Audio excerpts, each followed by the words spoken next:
What's up guys, welcome back to another video. This video is going to be 10 of my best eBay sales of August 2025. Seems like a couple of you guys do enjoy these videos, so I'm going to keep them going. So without further ado, let's just go ahead and jump into it. So we'll start off right here with number 10, which is the 2009 Jason Witten Pro Bowl jersey. I remember I got like 3 of these Pro Bowl jerseys from the flea market for $15 a piece. I got a Jason Witten and 2 Tony Romos. The Romos have been sold, and I finally sold the Jason Witten. And as you guys can see, I did sell this one for 75 bucks, and I actually did get the full asking price on that one. I don't remember, I might have had 2 Wittens and 2 Romos now that I think about it. It's been a minute. But 15 to 75, I'll take it. Next item on the list is this vintage Scooby-Doo blanket from 1998. So this one I did pay $20, I believe, if I remember correctly.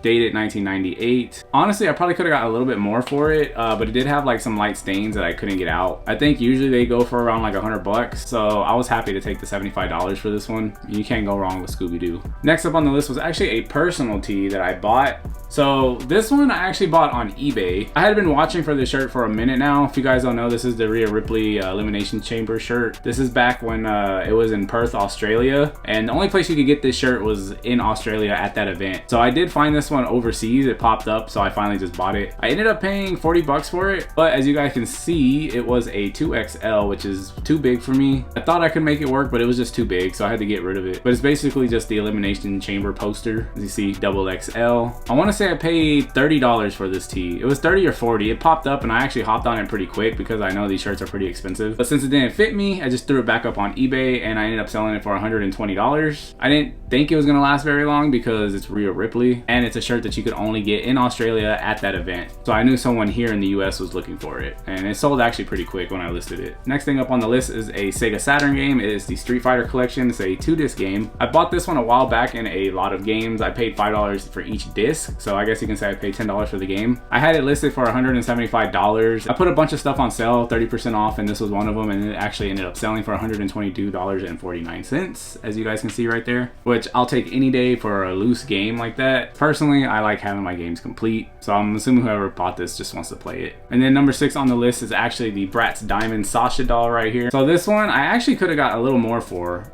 to be honest, but it was actually missing the little diamond jewelry thing that's supposed to be in there. As you can see, it's supposed to be like in this little window right here, and the box was a little damaged, but I did only pay $10 for it. Right here it shows $150. I had it listed for $150, but I got a $135 offer and I just went ahead and accepted it. So don't sleep on the old Bratz stuff. Like, some of that stuff can actually be pretty expensive, which you're gonna see in a little bit once we get higher up on the list. Next up on the list at number 5 is this vintage 1997 WWF trivia game. So this was another item that I had listed for 200 bucks. Someone offered me $150. I went ahead and took it.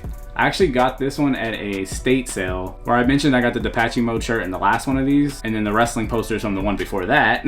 I still had this board game left over from that. I ended up paying 10 bucks for this game, and I ended up selling it for 150 bucks. Next up on the list, coming in at number 4, we have the Blur tee from 2003. This one is funny because this one I actually posted on my Instagram and it got like no traction. Like, nobody, I didn't really get any likes or anything on it. I guess people don't really know who Blur is. But when I found it, I knew it was gonna be a decent one just because I never see Blur stuff like that. But this was a tour tee, as you can see, 03 has all the cities on the back. And this one I actually listed for 200 bucks and it sold for full price. I was expecting to get like offers on it. I didn't really think it was gonna go for the full 200. And it did sit for a little bit and then all of a sudden just sold for the full price. But I mean, I kind of figured it was gonna go eventually just because I never see Blur stuff, like I said. Next item up on the list is the pair of Nike Air Griffey Maxes right here in the Varsity Royal colorway. I know the Griffies aren't really like hyped up like they used to be, but the OG colorways still sell for a decent amount.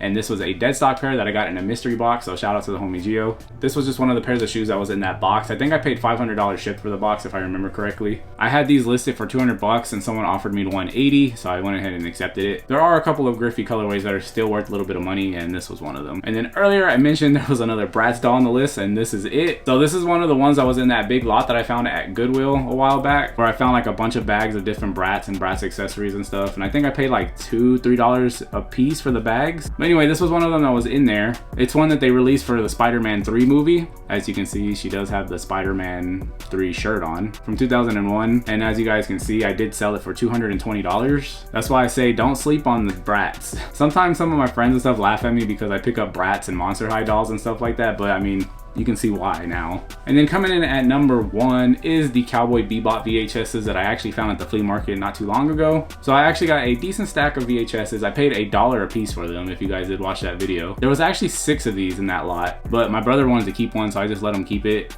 And I ended up putting the other 5 in a lot. I listed them for $250 because at that it was like $50 a piece. And someone offered me $200 and I was like, you know what, I'm just gonna take it. I was like, I'm $5 into it. I can take that money and put it into something else. I'm sure I could have sat on them for a while longer and got my full asking price, but I'm one of those kinds of people that likes to keep things moving. I don't really like having things for too long, especially when it's like $195 profit. Like, of course I'm gonna take it. So those were 10 of my best eBay sales for the month of August 2025. If you guys want me to keep making these videos, let me know by hitting the like button down below and dropping some comments. And I will see you guys next month with another one of these. Later.